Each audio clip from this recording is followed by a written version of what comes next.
अस्सलाम वालेकुम स्टूडेंट। हम चैप्टर नंबर 17 पढ़ रहे थे फिजिक्स ऑफ सॉलिड। उसके अंदर क्या है, इलास्टिक एलिमेंट एंड क्या होगा, यील्ड स्ट्रेंथ। बच्चों इसको देखेंगे हम ग्राफ की मदद से।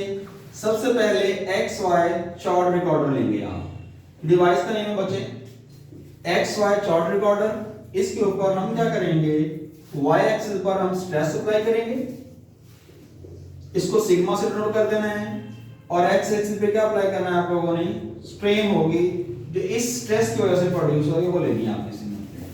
ये एक्स वाई चार्ट रिकॉर्डर आपके पास इस तरह का ग्राफ दे रहा होगा। तो स्टूडेंट आप देखेंगे यहां से जरा कि सबसे पहले एक आपने पीस ऑफ वायर ले लेना है। इस पीस ऑफ वायर के साथ आपने वेट बांधने हैं। पहले इसकी लेंथ कितनी होगी, एल लेंथ होगी। उसके बाद जब हम इसके अंदर क्या डालेंगे, वेट पुट करना शुरू करेंगे। आपने ये वेट डाल दिए, वेट डालने से क्या होगा, इसकी लेंथ में क्या होना शुरू हो जाएगी, एक्सटेंशन। कितनी एक्सटेंशन हो रही है, डेल्टा एल एक्सटेंशन हो रही होगी। तो स्टूडेंट उसको हम कहते हैं, ये कौन सा हमारा टेंसाइल टेस्ट है। टेंसाइल टेस्ट वो होता है अगर मटेरियल की लेंथ में यूनिफॉर्मली डिफॉर्म किया जाए, मुसलसल तब्दील किया जाता है, उसको हम क्या कहते हैं, टेंसाइल टेस्ट कहते हैं। उसकी मदद से एक्स वाई चार्ट रिकॉर्डर आपको ग्राफ देगा स्ट्रेस और स्ट्रेन के दरमियान। इनिशियल तौर पर बच्चों जितनी आप स्ट्रेस लगाओगे उतनी क्या पैदा होगी, स्ट्रेन। स्ट्रेस मजीद बढ़ाएंगे, स्ट्रेन और बढ़ जाएगी। तो बात करने का मकसद ये है कि स्ट्रेस और स्ट्रेन का ग्राफ क्या होगा, इनिशियली स्ट्रेट लाइन। शुरू कहां से हो रहा था, ओ पॉइंट से। इसको हम कोई पॉइंट का नेम दे देते हैं ए का। तो जितनी स्ट्रेस लगाई उतनी क्या चीज पैदा हो रही है, आपकी स्ट्रेन।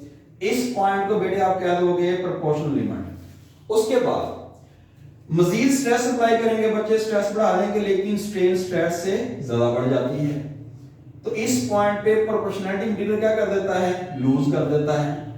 इस पॉइंट को हम क्या कहेंगे, इलास्टिक लिगामेंट सिग्मा ई से नोट कर देते हैं। जब आप टेंसाइल टेस्ट कर रहे होंगे तो याद रखिएगा इनिशियली तौर पर स्ट्रेस और स्ट्रेन क्या होंगे, सेम रेट से बढ़ेंगे। हमारे पास क्या होगी, स्ट्रेस डायरेक्ट रिलेशन किसके होगी, स्ट्रेन के। जितनी स्ट्रेस बढ़ा रहे होंगे उतना ही उसमें क्या पैदा हो रही होगी, स्ट्रेन। तो ग्राफ हमारा क्या आएगा, उसके अंदर स्ट्रेट लाइन ग्राफ आएगा। इसे हम कहते हैं बेटे स्ट्रेस स्ट्रेन कर्व, ये प्लॉट हो रही है, स्ट्रेस और स्ट्रेन कर्व होगी। ओ से लेकर ए तक, ओ से लेकर ए तक इसे बोलेंगे बेटे स्ट्रेस डायरेक्ट रिलेशन किसके होगा, स्ट्रेन के। ये हमारे पास पॉइंट क्या लाएगा, प्रोपोर्शनल लिमिट। प्रोपोर्शनल लिमिट इससे मुराद ये होगा बेटे कि जब हमारे पास स्ट्रेस बढ़ रही होगी, स्ट्रेन भी उसी रफ्तार से बढ़ना शुरू हो जाती है, इसे कहते हैं हम प्रोपोर्शनल लिमिट कहते हैं। और इसको ग्राफ के ऊपर शो किया आपने ओ ए के साथ। मैं कह देता हूं इसको sigma P. Sigma stand for stress, E stand for proportional. तो प्रोपोर्शनल स्ट्रेस के लिए या प्रोपोर्शनल लिमिट के लिए हम क्या इस्तेमाल करेंगे, सिग्मा पी यूज कर सकते हैं। तो बेटे यही वो रेंज होती है जिसके ऊपर हुक्स लॉ एप्लीकेबल होता है। आपने पढ़ा हुआ है स्टूडेंट्स हुक्स लॉ के बारे में। हुक्स लॉ किसके इक्वल होगा, हमारा फोर्स डायरेक्ट रिलेशन किसके होता है, एक्सटेंशन ऑफ मटेरियल के। तो ये प्रोपोर्शनल लिमिट के अंदर हुक्स लॉ हमारा फॉलो होता है। O से लेकर A तक जिस रफ्तार से स्ट्रेस बढ़ाएंगे उतनी ही मिकदार से क्या होगी, हमारी स्ट्रेन भी बढ़ेगी। तो इसलिए इसको क्या बोलते हैं, प्रोपोर्शनल लिमिट किससे शो कर देंगे, सिग्मा P के साथ। अब बच्चों जब सिग्मा P के ऊपर से आप और स्ट्रेस बढ़ाएंगे, लेकिन स्ट्रेस के मुकाबले में स्ट्रेन ज्यादा प्रोड्यूस हो रही है। स्ट्रेस कम दी है लेकिन स्ट्रेन क्या आ रही है आपके पास, ज्यादा आ रही होगी। लेकिन मटेरियल जो है वो एबिलिटी रखता है अपनी नॉर्मल फॉर्म गेन करने की। तो O से लेकर B तक को कहेंगे इलास्टिक लिमिट। प्रोपोर्शनलिटी खत्म हो चुकी है, प्रोपोर्शनलिटी सिर्फ स्टैंड करेगी कहां तक, A के ऊपर। अगर A से आप और इसके ऊपर फोर्स ये मीन स्ट्रेस अप्लाई करते जाओगे तो उसके अंदर स्ट्रेस कम देने से स्ट्रेन ज्यादा पैदा हो गई। प्रोपोर्शनलिटी लिमिट वहां पे स्टैंड नहीं करेगी, लेकिन मटेरियल ये एबिलिटी रखेगा कि जब मटेरियल को छोड़ देंगे ये दोबारा अपनी नॉर्मल फॉर्म गेन कर सकता है। इसी वजह से इसको आप क्या कह देते हैं, इलास्टिक लिमिट कह देते हैं। एक बेटे इसका और नाम भी याद रखना है, that is called the yield point. इसको आप यील्ड पॉइंट भी कहते हैं। यील्ड पॉइंट इस स्ट्रेस स्ट्रेन कर्व, ये क्या है आपके पास स्ट्रेस है, ये क्या होगी स्ट्रेन, ये स्ट्रेस स्ट्रेन कर्व मिल रही है आपको कर्व। इस स्ट्रेस स्ट्रेन कर्व के अंदर यील्ड पॉइंट वो नुक्ता होता है जिसके बाद मटेरियल क्या हो जाएगा, परमानेंटली डिफॉर्म होता है। तो B is also known as the yield point. Yield point पर जब मटेरियल पहुंच जाएगा, उससे थोड़ी ज्यादा स्ट्रेस अप्लाई करेंगे तो मटेरियल आपका परमानेंटली डिफॉर्म हो जाता है। इसलिए इसको क्या बोलते हैं, यील्ड पॉइंट। जहां तक मटेरियल अपनी नॉर्मल फॉर्म गेन करेगा, यील्ड पॉइंट पर रीच होने के बाद जैसे ही स्ट्रेस बढ़ाओगे मटेरियल जाएगा परमानेंट डिफॉर्मेशन की तरफ, उसको हम क्या बोलते हैं, ये हमारे पास क्या होगा, यील्ड पॉइंट होगा। मजीद बच्चों स्ट्रेस अप्लाई करते जाएं इसके ऊपर, आप स्ट्रेस अप्लाई करने से मजीद इसमें स्ट्रेन पैदा होती रहती है, दैट इज एक खास लिमिट पे जाती है। बी से आगे सारा बेटे प्लास्टिक लिमिट है, लेकिन प्लास्टिक लिमिट की एक रेंज होती है, वहां तक ये मैक्सिमम मटेरियल स्टैंड करता है। इस पॉइंट पे चला जाता है जब, इसे हम कह सकते हैं सिग्मा, क्या कहेंगे, एम या यू टी एस भी कह सकते हैं, अल्टीमेट टेंसाइल स्ट्रेस। देख रहे हैं ग्राफ का बिहेवियर, स्ट्रेट लाइन, इसमें फिर बेंडिंग हो गई, फिर इसके अंदर चेंज आ रहा है। ये पॉइंट हमारा कौन सा है, सी। इसको क्या कहा है, अल्टीमेट टेंसाइल स्ट्रेस। और स्ट्रेस स्ट्रेन कर्व में ये वह पॉइंट होता है जिसके ऊपर मटेरियल विद स्टैंड होता है। मतलब इसका क्या होगा, अगर बेटे ये वायर ओरिजिनल थी, आपने इसके ऊपर क्या अप्लाई किया, टेंसाइल टेस्ट, उसके बाद की लेंथ कुछ इस तरह की हो गई। अगर मजीद बढ़ाते जाते हैं, ये वो पॉइंट है जिसके ऊपर मटेरियल अपनी शेप बरकरार रख रहा होगा, विद स्टैंड हो रहा है। इसके बाद अगर स्ट्रेस और बढ़ा देते हैं तो उसके ऊपर क्या होगा, फिर ये वायर का कुछ बिहेवियर इस तरह का हो जाएगा कि वायर किसी भी पॉइंट पे क्या कर सकती है, ब्रेक डाउन कर सकती है। ये वाला सेक्शन बन जाएगा इसका। ये देखिए बहुत बारीक से रीजन नजर आ रहा है। अब ये ओरिजिनल फॉर्म के साथ विद स्टैंड नहीं रह सकती, किसी पॉइंट पे टूट सकती है। तो लिहाजा इसके बाद वाला जो रीजन होगा that is known as the fracture limit. So किससे शो कर देंगे, सिग्मा एफ के साथ। ये हमारा ग्राफ होगा स्ट्रेस और स्ट्रेन का। इस तरीके से ग्राफ को याद रखना है। ओ से ए क्या होगी, प्रोपोर्शनल लिमिट। मतलब क्या होगा, जितनी स्ट्रेस बढ़ा रहे हैं उतनी स्ट्रेन बढ़ रही है, दोनों के दरमियान प्रोपोर्शनलिटी है, डायरेक्ट रिलेशन है। स्ट्रेस डायरेक्ट रिलेशन किसकी होगी, स्ट्रेन, दोनों एक तरीके से चेंज हो रही है। उसके बाद अगर बेटे हम क्या करते हैं, पॉइंट ए से फर्दर स्ट्रेस इंक्रीज कर देते हैं जाकर। अब प्रोपोर्शनलिटी मटेरियल लूज कर चुका है, थोड़ी स्ट्रेस लगाने से ज्यादा स्ट्रेन प्रोड्यूस हो चुकी है, लेकिन मटेरियल एबिलिटी रखता है कि नॉर्मल फॉर्म गेन कर ले। इसलिए ओ से लेकर बी को क्या कहेंगे, इलास्टिक लिमिट। किसी भी पॉइंट पर आप स्ट्रेस को रिमूव करें, मटेरियल दोबारा अपनी नॉर्मल फॉर्म गेन कर लेगा। इसको आपने ओ बी पॉइंट से शो किया होगा पिक्चर के अंदर। तो लिहाजा प्रोपोर्शन लिमिट के बाद अभी हमने कौन सी पढ़ी स्टूडेंट, वो हमारे पास होगी यहां से इलास्टिक लिमिट। और इलास्टिक लिमिट को आपने किससे शो किया हुआ है, यहां से वो हमारे पास ओ और बी के साथ हम रिप्रेजेंट करेंगे इलास्टिक लिमिट को। और सिंबल साथ कौन से लिख सकते हैं, सिग्मा इनटू का लिख देंगे, ई लिख देंगे। ये दो सेक्शंस ग्राफ में आपने डिस्कस किए हैं। प्रोपोर्शन लिमिट क्या होती है, यील्ड पॉइंट वो नुक्ता जिसके बाद मटेरियल दोबारा परमानेंट डिफॉर्म हो जाएगा और दोबारा अपनी फॉर्म गेन नहीं कर सकेगा। उसके बाद मजीद स्ट्रेस अप्लाई करते जाएंगे, ये सारी क्या होगी, इसकी प्लास्टिक लिमिट होगी बी से लेकर सी तक। लेकिन सी वो पॉइंट है जहां तक मटेरियल विद स्टैंड कर सकता है। सी पॉइंट के बाद किसी जगह पे मटेरियल हमारा क्या कर सकता है, ब्रेक डाउन कर सकता है। लिहाजा इसको क्या बोलेंगे, अल्टीमेट टेंसाइल स्ट्रेस। इस पॉइंट पे अल्टीमेट टेंसाइल स्ट्रेस होगी। जब इसके फर्दर जाएंगे तो यहाँ पे क्या हो जाएगा, इसके अंदर फ्रैक्चर लिमिट। किसी पॉइंट पे मटेरियल हमारा क्या होगा, ब्रेक डाउन हो जाएगा। ये बेटे ग्राफ होगा हमारा। ये हमारे पास क्या आ जाएगी, प्रोपोर्शनल लिमिट और फिर इलास्टिक लिमिट, और ये कौन सी आ जाएगी हमारे पास, फ्रैक्चर लिमिट। ये आपके पास आ गई है फ्रैक्चर लिमिट। यहां तक इसको बेटे आपने सिग्मा एफ के साथ नोट कर देना है। ठीक है जी, ये तीन लिमिट्स आपने याद रख लेनी है। और इलास्टिक के बाद एक और भी है हमारे पास, दैट इज द यूडीएस। इधर लिख देता हूं मैं इसको, इसे कहेंगे अल्टीमेट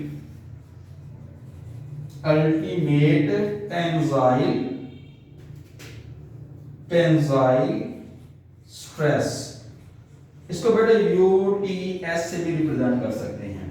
और लास्ट कौन सी आ जाएगी आपकी, फ्रैक्चर लिमिट। ये आपने स्ट्रेस स्ट्रेन कर्व के अंदर 4 पॉइंट्स को हाईलाइट करके आपने पेपर पे लिखना है। नेक्स्ट देखिएगा जरा, इसी को बेटे आपने कंप्लीट करना है। इसी से रेलेवेंट हमारे कुछ क्वेश्चंस होंगे, कुछ हमारी ऑब्जेक्टिव होगी। सेकंड सेक्शन इससे ज्यादा इंपॉर्टेंट था। इसके अंदर बेटे 3 तरह के मटेरियल आप डिस्कस करेंगे। आप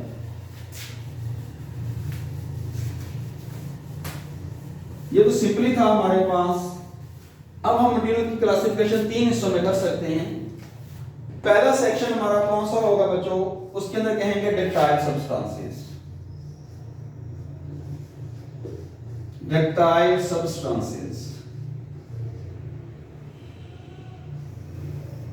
उसके बाद आपने brittle substances. Brittle substances. Last बेटे आ जाएगी पॉलीमेरिक सब्सटेंसेस। Polymeric substances.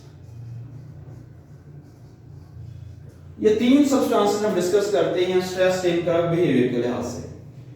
बेटे डक्टाइल सब्सटेंसेस वो होती हैं जो हमारे पास का शो करती हैं मटेरियल के अंदर परमानेंट डिफॉर्मेशन रिप्रेजेंट करें।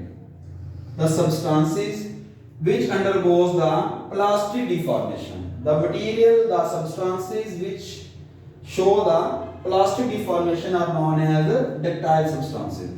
इनके बेटे पहला ग्राफ वही होगा, स्ट्रेट लाइन, फिर यील्ड पॉइंट, फिर अल्टीमेट टेंसाइल स्ट्रेस, फिर क्या हो गई फ्रैक्चर लिमिट। इधर क्या था हमारा? स्ट्रेस था। इधर हमारी क्या थी? एप्सिलॉन किसको शो करेगा? स्ट्रेन को। ये पॉइंट कौन सा था? ए, ये बी, ये सी, और ये कौन सा आया था? बी। इसको हमने कहा था सिग्मा पी, और ये कौन सा आया था हमारा? सिग्मा ई, और ये क्या आया था? यूटीएस, जिसको आप क्या कह सकते हैं? सिग्मा एम, और ये कौन सा आ जाएगा? Sigma F. ये ग्राफ होगा आपके पास डक्टाइल सब्सटेंसेस का। The substances which represent the plastic deformation, plastic या परमानेंट डिफॉर्मेशन मटेरियल की, तो वो डक्टाइल सब्सटेंसेस होंगी। एग्जांपल गिवन है बच्चों, कौन सा? कॉपर है आपके पास। कॉपर का सिंबल क्या होगा? Cu है आपके पास। और दूसरा कौन सा हो सकता है सेकंड एलिमेंट आपके पास? कॉपर के बाद लेड ले लेते हैं आप। लेड का सिंबल कौन सा होगा? P और B। ये दोनों मटेरियल कौन से होंगे आपके पास? डक्टाइल सब्सटेंसेस होंगी। The material which shows the plastic deformation या permanent deformation of material are known as the ductile substances. Example कौन सी है? कॉपर है आपके पास, लेड है। Relevant MCQ क्या होंगे बच्चों? इसके अंदर देखिएगा केसेस क्या होंगे इसकी, रिलेटिव MCQs आपके। सिग्मा P जो होगा वो लेस देन किससे होगा? सिग्मा E से। सिग्मा E लेस देन किससे होगा? सिग्मा M से। ठीक है, पहला केस ये याद रखना। प्रोपोर्शन लिमिट की वैल्यू इलास्टिक लिमिट से कम, इलास्टिक लिमिट की वैल्यू किससे होगी? उसकी अल्टीमेट टेंसाइल स्ट्रेस से कम। ये बिहेवियर याद रखिएगा। और इसके साथ एक और पॉइंट भी याद रख लो, और जो सिग्मा एफ होता है वो लेस होता है सिग्मा एम से। ये बाद का पेपर में एमसीक्यू आ जाते हैं बेटे, याद रखने हैं। प्रोपोर्शन लिमिट इलास्टिक लिमिट से कम होती है, देख सकते हैं। ये कौन सी थी बच्चों? Plastic limit. ये कौन सी आई? Elastic limit. और ये कौन सी आ गई आपके पास? यूटीएस। और ये कौन सी आ गई? Fracture limit. तो इसके अंदर जो हमारी लीनियर या कौन सी है प्रोपोर्शनलिटी हमारे पास क्या होगी लिमिट? वो इलास्टिक से कम। इलास्टिक किससे होगी हमारे पास? वो यूटीएस से कम होगी, याद रखिएगा वैल्यू। और जो फ्रैक्चर लिमिट की वैल्यू होती है वो इलास्टिक से कम होती, देख सकते हैं। यहाँ इलास्टिक की वैल्यू क्या है? ज्यादा। इस पॉइंट पर ग्राफ नीचे की तरफ आ रहा है, इधर एफ की वैल्यू क्या हो जाएगी? स्मॉल। तो ये ग्राफ को बेटे याद रखना है, किस बिहेवियर में चेंज हो रहा है, कौन से पॉइंट शो करता है। अब देखिएगा ब्रिटल सब्सटेंसेस। इसका बेटे हमारे पास पहले तो ग्राफ देखेंगे आप इसका। The substances which does not permanent deformed, इनको आप परमानेंट डिफॉर्म नहीं कर सकते। ये क्या होती हैं? Just break down after elastic limit. ये ब्रेक डाउन हो जाती हैं, कहां ब्रेक डाउन हो जाती हैं? After elastic limit. जो इलास्टिक लिमिट के बाद डिफॉर्म्ड होंगी that are called the brittle substances. Example बेटे कौन सी है आपके पास? ग्लास है, शीशा जिसे आप कहते हैं। हाई कार्बन स्टील हो सकती है, हाई कार्बन स्टील हो सकती है, ये इसकी एग्जांपल्स देनी है। ग्राफ कैसा होगा?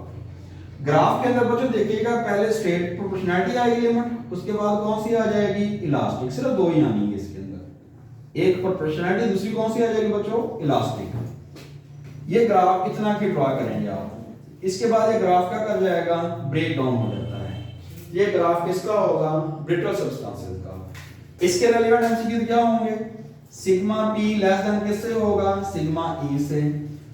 और बच्चों सिग्मा ई किसके बराबर होगा? सिग्मा एम के। ये बड़ा इंपॉर्टेंट एमसीक्यू इसके लिए आ सकता है कि डक्टाइल सब्सटेंसेस में फ्रैक्चर जो हमारी लिमिट होती है वो अल्टीमेट टेंसाइल स्ट्रेस से कम होती है, और ब्रिटल के अंदर प्रोपोर्शनैलिटी लिमिट इलास्टिक से कम होगी, और जितनी इलास्टिक लिमिट है वही यूटीएस की वैल्यू होती है। Ultimate tensile stress elastic limit के बिल्कुल सेम होती है, याद रखिएगा बच्चों। लास्ट आगे बेटे पॉलीमेरिक सॉलिड्स को डिस्कस नहीं किया हुआ अभी बुक के अंदर, मैं वैसे ग्राफ प्लॉट कर देता हूं उसका भी। इसका ग्राफ कुछ इस तरह का होता है। इसके अंदर ग्राफ हमारे पास बढ़ता रहता है और फाइनली क्या हो जाता है? ड्रॉप टू जीरो हो जाता है। इधर आप क्या ले रहे होते हैं? स्ट्रेस ले रहे होते हैं, और इधर एप्सिलॉन किसको शो करता है आपके पास? स्ट्रेन को।